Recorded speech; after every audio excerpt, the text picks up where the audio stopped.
Nandwadde neesonyiwa kubanga nze ndi birala nnyo, you know, music mukola nyumirwa, you know, siringa yakira ku makya okupampana n'okuwanika enkudi.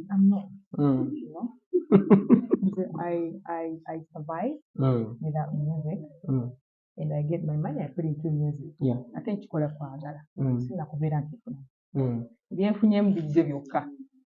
Nenga siri awo nkifa. Kati bambi oyo mamukyere ayina ekizibu.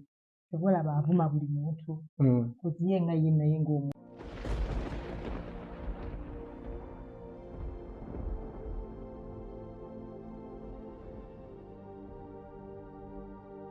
Omulabi waffe omulungi tukwaniriza olunaku olwaleero. Twebaza kubanga ojja otwekuumirako buli mboozi gye tukuleetera ku mukutu gwaffe ogwa Blaze Media. Mu buyimbi kasooka babuuzeeko ate tugende mu maaso. Assalamu alaikum. Shakira here. Who's the actually? Shakira here mwe bali kubeerako bannange waliwo asesa naye nsanyusa nnyo okuba wano. Kati wayemu. Shakira. Okusookera ddala omulabi alaba Shakira nga gwe omulaba ng'omuyimbi olwonsi avaayo nga talina kyatidde n'ayogera kyayogera oba n'afulumya oluyimba lwonna ye lwawulira nga lwe lwataddemu ssente oba lwayagala lugende eri abantu. Shakira ono she is a journalist by experience. Biba bibiri, waliwo yasoma amawulire ate ne wabaawo asobola okugakola olw'okuba nti she is exposed n'agakola by experience. Shakira yawangalirako ko mu Nevada, Texas, Las Vegas, Nevada, ne Boston, Massachusetts. Yes. Era ng'amannya ge ag'obuzaale ye Kamulege ya Shakira. Hai balaba. Omukyalo ono yalwetingibwako mu 2022 ng'omu ku bakyala basinga ssente mu ggwanga Uganda. Simanyi status ye kaakati naye era omuwulira nga wansi asagge orange. Shakira nakulabako ko lumu nga you're interviewing Lady and Weasel, and it was one of the most beautiful interviews as I saw. Ndoza kuba interview abali ebweru era nga by then ndoza era mawulire n'ebirabye wali okwasaganya aludde ndoza mu Boston. Asooka otubuulireko about your career that side before you came back here. Actually, nali waliwo yalina nyini TV eyo ng'ayagala nnyo okukola nange, so yayampitanga ba radio bazzeeyo ate bali bafuuse mikwano gyange because Palaso yali mukwano gwange, so n'abandaga ne tufuuka ffenna ba mikwano. So nampita because yali alaba nga mbikola sometimes because when mba siri ku ssomero ku weekends nga bye mbeeramu, so nenzija ne tukola interview yakavaayo kati nali namuka was like 18 or 19 byadda. So then it happened. Ate evudde ebiseera ebyo bimabegaawo naye nga yadda nnyo. I loved your accent, the English accent basically. Thank you. Oluzungu olwo lwakuba nti wabeera nnyo eyo, manyi abantu abagenda eyo olulimi lukola ki lubeera nga luseerera ka accent ne kabeera so beautiful. Yeah, you have to speak like them basobole okuwulira, otherwise bw'osigala ng'oyigira nga ffe okuwulira eba challenge. Ababusawo bagamba what did you say? And you spend a lot of time. Yeah, so you have to adapt, adjust and change, you know. Yeah. Okay. Shakira tukulabye nga okoze collaboration naye some people underrate you, let me say like that. Nenga at the end of the day collaboration zo zipenetrating ku speed HK chawaggulu. Do you intend to do what you do, like to create controversy, over it is by coincidence nti gwe buli lw'okuba luyina yitawo buyisi and stop? It just happens actually. Because most of the time it's the same technique that we use. So, like the way people perceive the song and the rate at which it travels, you can never tell. It just comes, it just happens. Now, like this recent song, like Diba Obubi, Techili Konchoba, Tusuza Tutunula, Ntuchua Magezi Wekiti. We release just like every other song. Amani Gigam gets taken. The reception, you're differing. Yeah. Bantu bangi nnyo bajja bakwataakinga. Ate nga sikulaba nnyo nga ggwe olina olw'ocreating. Sometimes waliwo engombe egamba nti you reap what you sow. Era nga bw'olaba omuntu nga bamukuba oluusi abeera naye alina byeyakola ki beyakuba, but I've never seen you in any wars online okujjako era nga waliwo avakola ki okwataakinga. Let's talk about this new song Doors alwina ne Gravity. Oluyimba lwe tulowooza nti lulungi eri abo bafaani oba abo abali mu jena abaagala category eyo. Neera tulabyeko ebigambo ebizze nga bitambula around social media. What do you say about the song n'abazze bakwatakinga before I mention one person gwe nsobola okupuulingayo. The song is it's a different kind of song that targets different people that enjoy that type of music. You don't expect everybody to love that type of music. Just like Ngabona Kola Maganda. People love it, but not everybody. Yeah. You know? So something happened to the song. What about your crowd is? You know, your target market is. Yeah. In the radio, you know, era baba music ngoyo they are glad. Yeah. Like atakana ko asusi atakana banai pakava mu kudatka. So je balize no bayo ne bade baganye bane ebiyumba to be one. So that's the dynamics of business. Music business. Because music tawomera bulungi, you know. Olukunyumira bizo butanyumira n'olimba olukubye worldwide. Even beyond Uganda, for some reason I don't like that song, you know. So it's really a normal reaction. It depends on how you bring it out. Shakira, abantu basobola obutasiima ky'obaleetedde. Oluusi nga ne category eyo sijanyumirwa. Ne some people keep that for themselves. Mu mayumba gaabwe mu mitima gyabwe n'agamba naye leero akozemu buki. Bubi nakyogerera awo ne kyaliiwe oba nakisirikira. It's better that way. Naye ngenda kulingayo one person. Amongst aboogedde benyinza okuba nga simanyi.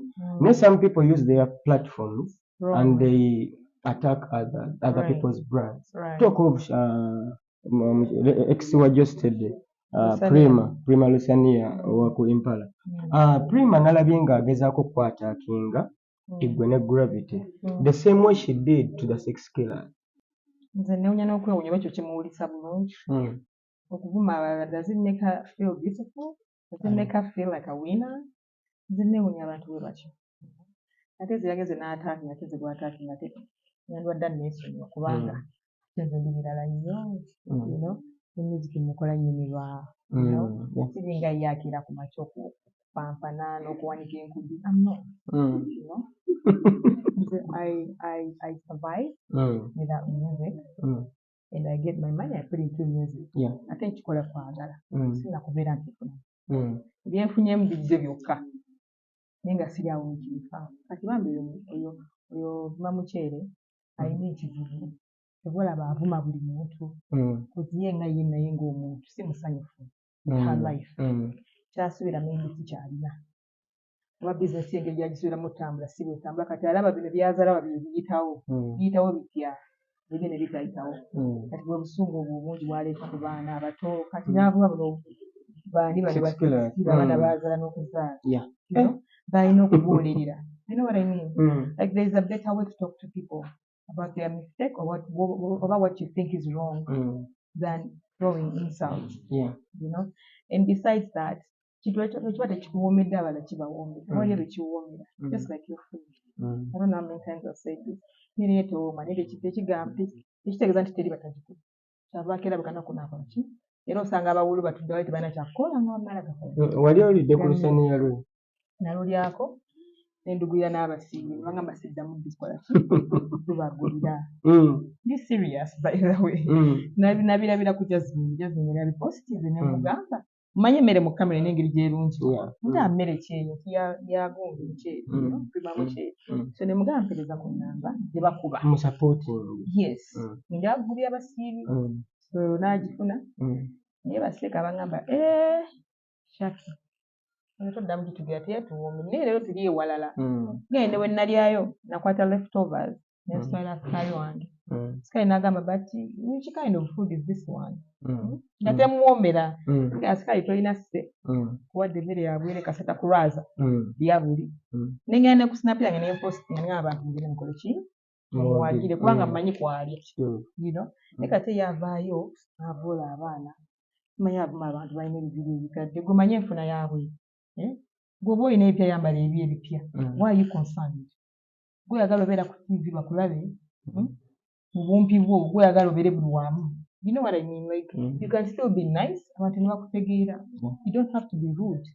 Kye kizibu kye kina ennugu eyo ku bantu ddala ku bakyala. Shakira kati nga gwe atambuddeko mu nsi zaabwe. Some people abasinga beeyisa bubi oluusi nga tebanabeera so much exposed ku bantu ab'omugaso. tugambe nti kati nga gwatambuddeko tugambe nti talina morals oba like embeera y'okukwatamu business kubanga abantu abatambuddemu balina bye bakoppa eri ne babireetawa. Exactly. She lacks exposure in business dynamics. Manyi omuntu atasoma obuzibwawo omanyi batugambanga obutasoma buluma ki bukulu kati akaddiye kati otasoma bwe butandise okumubonyaabonya right now tosobola baana business ate n'ovumirira ez'abalala ate nga you can tap on their following n'ofunamu bakasitoma tomanya nakumanya omuwagizi wa Gravity ayinza okuba ayagala akola ki oba olumu ajja n'alya ku mmere yo oba olumu ajja n'agula ku bizigo bye ate n'ovuma n'ovoola olowooza kikuba kifaananyi kyekyo kirala.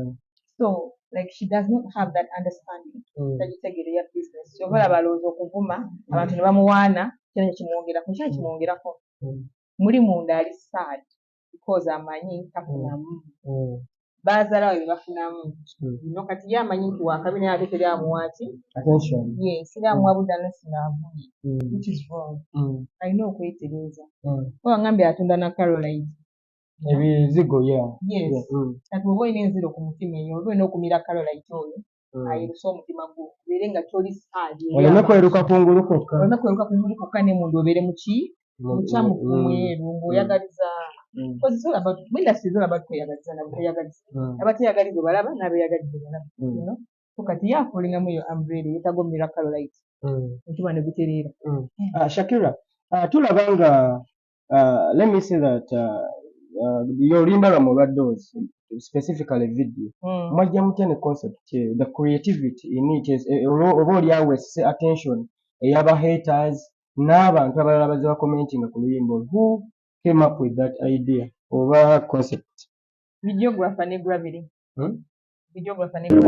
abasawo ne bagamba ataya yaffe mugikoleddemu bino biri bulungi naye nalabye nga Eddie Kenzo abasupporting n'agamba they are just being creative ate nga that is art.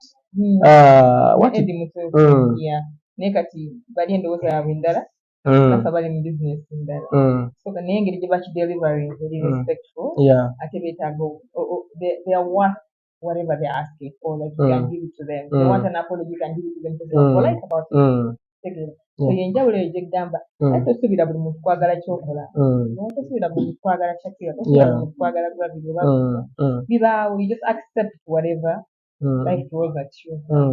So kati abasawo bwayogedde bulungi bikira bayivu ntegera yabwe yanjawulo ne drop out kati no drop out ate bali ba elite yageza nako kyendowooza reasoning capacity yawe ogiweeyingira n'olaba kasiru kali magezi kati ye mundu ye kati ono nga drop out kasiru yasookayo magezi ajja amaze okukola ensobi naye mwennyini yakiddemu ngalaba nti si kirungi obutaba polite mbantu gabba yeekaza kubanga abeeramu of course n'abo abawagira abalala ate nga tebagula na mmere ate nga bamwagira balikola ne challenges basiba mbivulu oyo ye jimu yabwerere ebivulu bwerere talina kyagatta ku ggwanga tumwafuna kyabwere kati talina kyatugamba. Shakira waliwo concert ejja ate nga ya mikwano gyo Radio and Weasel weewaawo nti no radio taliiwo tukusuubire nti ku concert okwo ogenda kujja otukuba eddoozi byonna tujja bibakuba kuba nze mpagira bayimbi bannange mbawagira era olaba mbadde nzijangulanga seddoozi olumu ne mbasize naye nga nkuwa ssente so nja kubeerawo mbawagire tuwagire wiiso bannange muwagire era yeetaaga obwayivu bwammwe. Okay, your final remarks to your fans and the music industry fans at large. Thank you for loving me, Ghana music. First of all, it's not been an easy journey. Wala okwagala Shakira as well, okuwagira Gravity, olaba ekivulu kye nayo kijja, you know. And don't forget to support Weasel as well, Radio and Weasel. Neje emicere gitawooma mugyewale mugendeko micere egiwooma nga muwona enziro ku mitima. Okay, thank you.